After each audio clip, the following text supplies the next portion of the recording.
Hello साथी हो, नमस्ते हजुर। हाम्रो धादिङमा चाहिँ अहिले अब निर्वाचन आउन पनि धेरै दिन बाँकी छैन। अब 4-5 दिन त बाँकी छ नि। अब निर्वाचन आउन 4-5 दिन बाँकी छ। अब कसले चाहिँ जित्दा ठिक होला हो धादिङमा?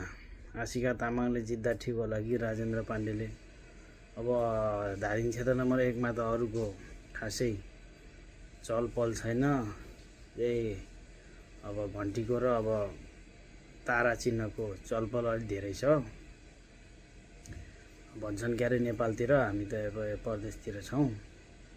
म पनि धादिङ 1 नम्बर क्षेत्रकै भोटर थिएँ। अब भए त अब भोट हाल्नु हुन्थ्यो नेपालमा। अब हाल्छ, घर परिवारले हाल्छ, हाल्न त भोट। अब दुईटाको चर्चा छ, कसले जित्दा चाहिँ ठिक होला त? अब जित्दा त अब राजेन्द्र पाण्डेले त धेरैचोटि जितिसकेको छ।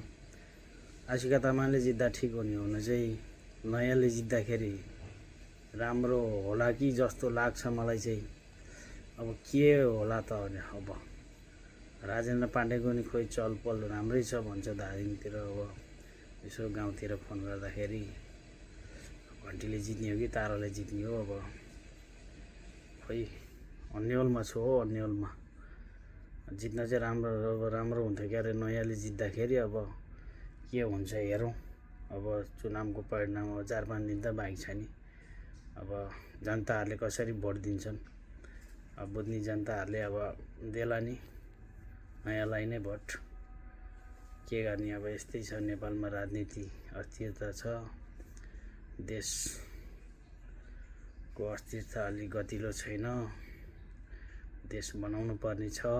अब पुरानाले त अब बनाउने भए पहिल्यै बनाउँथे नि होला। यत्रो साल अब 30-32 साल शासन गर्यो क्यारे, अहिलेसम्म देश बनाएको हेर्न पाइया छैन। नयाँले चाहिँ अलिअलि आशा झिनोमिनो अलिअलि आशा हो बनाउँछ कि भनेर।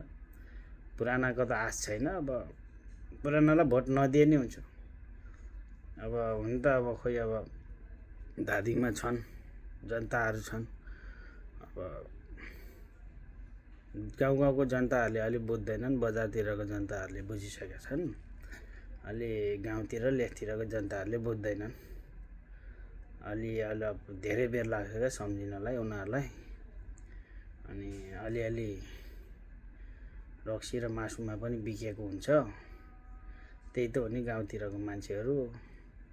अब पिछडिएको अब हुन्छ। अलि अब त्यस्तै रक्सी र मासुमा बिकेर भोट हाल्ने जनता पनि छन्। बजारतिरको मान्छेहरू पढाइ लेखाइहरूले त बुझेछन्। अब गाउँतिरको मान्छेहरू खासै धेरै पढाइ लेखाइ पनि छैनन्, त्यही भएर अलि बुझ्दैनन्। अब सबैले अब भोट चाहिँ नयाँलाई नै दिउँ होला। एकचोटि 5 वर्ष हेरौँ न नयाँलाई केही गर्छ कि भन्ने। 5 वर्षपछि भएन भने गरौँला नि त केही नयाँलाई पनि। त्यो पछि बल्ल अनि हामीले भन्ने मौका पनि पाइन्छ। हस् त, धन्यवाद।